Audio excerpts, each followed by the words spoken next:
Hey, Next Gen Millionaires, welcome to this week's little live stream by Joe.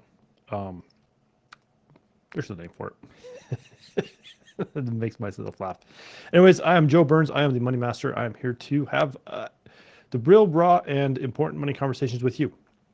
So thanks for watching. And if you're on YouTube, hit that like or subscribe button, and then you can see when I post the videos each week. Every week I do a video, or try to do a video. We talk about one aspect about what I've been hearing from people in my family, on the interwebs. I come in contact with my clients, like just little bits and pieces of how money's impacting them, and how we can take and look and say, hey, here's how society sees money, and let's change that conversation. Because if you've watched my stuff before, you know that I want to really change the way we talk, interact, and look at money for the better. Money should be our friend. It really can be. So if you're struggling with that, this is the place to be, and welcome. So this week, I want to talk about how money trauma impacts our decision making. Yeah. So if you go back and watch last week's video, right, I talked about like don't chase the money. So if you're go back and watch that one, that one's really good.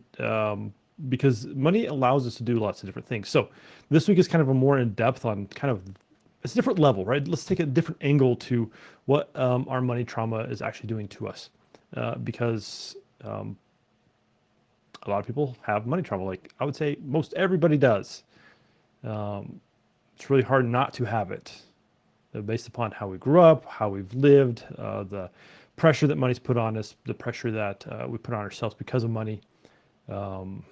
All these different factors and things in our lives have really pushed on how we interact with this person. And the problem is like in life, if we have trauma, we can kind of deal with that, deal with the situation, or we can get therapy sometimes around the situation. If there's someone in our life, like another relationship that's caused a lot of problem and drama in our life, then we can we can choose not to be around them, stuff like that. The thing with money is it's really hard to just forego and say, hey, listen, I don't need money anymore at all. Now we start labeling it as other things, right? So we don't feel the pressure, like I want financial freedom. I want to be, which I always say, oh, you want to be free of your finances. So you might want to change the language. There's a video about that at some point I did. But we start labeling like other things, right? We start like saying, hey, I want to be out of debt, which is not a bad thing.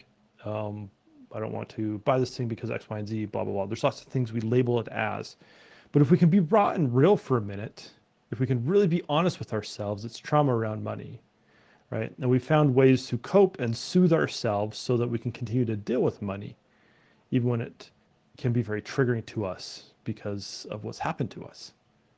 I always talk about money stories, and like, if we look at these stories and these experiences in our lives, and go back and look at some of them and see how those impact how we are today, then we can start to look and say, okay, what's the trauma that's also attached to some of those experiences? Because I want to call out, not all experiences are bad, right? I talk about them so we can like move forward and create better lives for ourselves and kind of level up as human beings.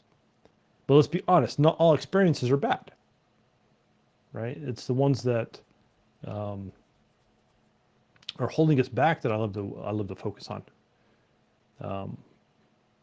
However, if you find that there are some good experiences, which a lot of people do have good experiences, then focus on those too. See what it feels like to receive that fun kind of accomplishment energy with things that you have done and where that relationship has been good and helped you, right? That's just as important as finding out where the stuff is that's holding you back. Okay, just a little side note there. Because when we only focus on the negative, then that's all we're going to see. I really want the money conversation to be positive. And, if you're always thinking about it in a negative light, then it makes it really hard to switch those gears. So remember the good with the bad. Because it tells us that it can be different, right? We all have experiences in our life where it can be different, and it has been different. So look at those, understand what that feels like, and then start leaning more into that expression and feeling when it comes to money. But that does not get rid of the money trauma that comes along with it, right? And there's a lot of people who Might not label it money trauma, might label it something else. But we've all tried lots of different things to take care of it, right? So I want to meet you there. And people I talk with and coach and I have like sales calls and, just conversations with people will come up and I hear it on occasion more than not is like, oh, I tried stuff like that, but it didn't work for me. I've tried, I took an abundance course. I've been talking or watching YouTube videos on wealth, or I've been just on money overall. And there's actually a lot of resources out there for, psychology about money and all this other stuff. And they're like, well, I tried this and it didn't work. So what's the point, right? I'm just kind of going to be where I'm at. And that always like makes a part of me die on the inside because I'm like, oh, no, don't give up now, right? Things can be different. What happens is sometimes our brain just need a little bit different, disruption for us to get it. But really that impact, the trauma is having great impact on our decision making because there's a lot of things we're choosing in or out of because of it, even though if we're not aware of it. And it's shaping our lives and what we're doing and how we're feeling and the emotions coming up and what we're doing with those emotions. It's shaping, whether we like double down on this business idea or if we just scrap this idea altogether and do something else. There's a lot of really great ideas out there that people have scrapped because they didn't have money, or the thought of making money starts to cause something on the inside of us. And so we're like, that's probably not a good idea, right? We start to push the idea away.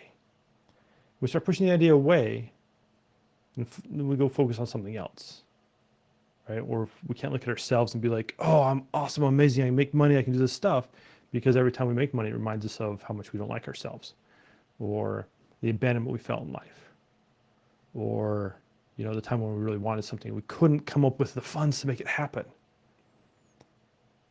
Or when you look at relationships, it's those relationships that we thought we had and were sound, but they're not anymore. And so we're like, don't really want to try this for here.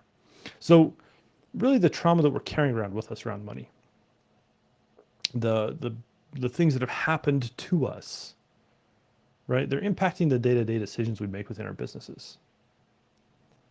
And a lot of times, again, we've tried to take care of them and haven't found the right solution for that. And so we give up, right? We've tried and we stopped and we're like, well, it's just not for me. Or some people have tried and they push through and they push through and they push through and they finally get there, right? But they try some of the like mindset work around money and these other things, and they're like, yeah, this doesn't work for me. That is a real thing. I want you to honor that. My biggest question is, if somebody else can do it, why can't you do it? Right? Have you just not found what works for you? And that's what I challenge all of you. Like, if you've tried something, it doesn't have to do with money, like anything. But if you've tried something that hasn't worked for you, try something else. Become innovative in what you have to do to get past that block. Because here's what I know 100% is those blocks, right? Those roadblocks we put up and the experiences we have and all this other stuff. Like, if we allow them to stay there, then it's not just that next big idea we want to make, whether it's the money we're going to make or the impact we're trying to do in our business, but it's going to start to affect every aspect of our lives. Because it wasn't just money, or it probably wasn't even money that created it. But if we focus just on money to try to get past it, then it's still going to be there. And in a lot of cases, it won't even be gone. So some thoughts around the trauma we carry around with us, the issues that money brings up for us, the impact that has on like which decisions we make, right? How we feel about ourselves. Like it all kind of cascades down into the rest of our lives, right? And if you've tried before to take care of it, then that can suck. I mean, I try to think of a different word there. I don't know what else to say, right? It can suck. But what I do know is that if you've tried before to take care of it, and it hasn't been with me, I'd say give me a shot. Because at the end of the day, it's not all just about the money, right? If we chase the money, like I talked about last week, or how that like really impacts us and goes, it's like we have to look at it from a different angle. Sometimes that angle can be me. I can help you see something different. And I'll be honest with you, like not everybody I talk to works with me. Now, everybody who hops like on a call to say, "Hey Joe, I want to work with you," they're not even good candidates to work with me. And if not, have other resources. Because my goal, again, is to change the way we speak about money, how we interact with it, how we feel about it. And that doesn't have to exclusively come from me. It's more important that we get it taken care of than the mechanism in which we do it. Now, I have my methods, I have my ways of coaching, I have those kind of things. But it doesn't just have to happen just with me. Okay, so this week, look and see. And some people don't like me using the word trauma. And I get it, it's very triggering. That's fine. But I'm still going to use it. So think about that, right? Think really about how money and the trauma around it, right? It doesn't have to be some massive loss or anything like that, but there can be like little micro things that add up. But how's that affecting the other decisions that you're making in your life? Are you chasing the money? Are you going after it? Are you avoiding it? Are you not making decisions based upon what the outcome will be, but how you're going to get there? There's lots of different ways to look at this. And so now it's time to just kind of take a peek, pull back the covers a little bit and see what's there. It's not as scary as you think, I promise. But there definitely is work to be done. So comment below if you have any questions. Let me know what you think what happens to your decision making when you let money get in the way. I'm always interested to know and to see how people respond when money becomes a culprit, even though it's never about the money, it's about something else, but it's always interesting to see what people say.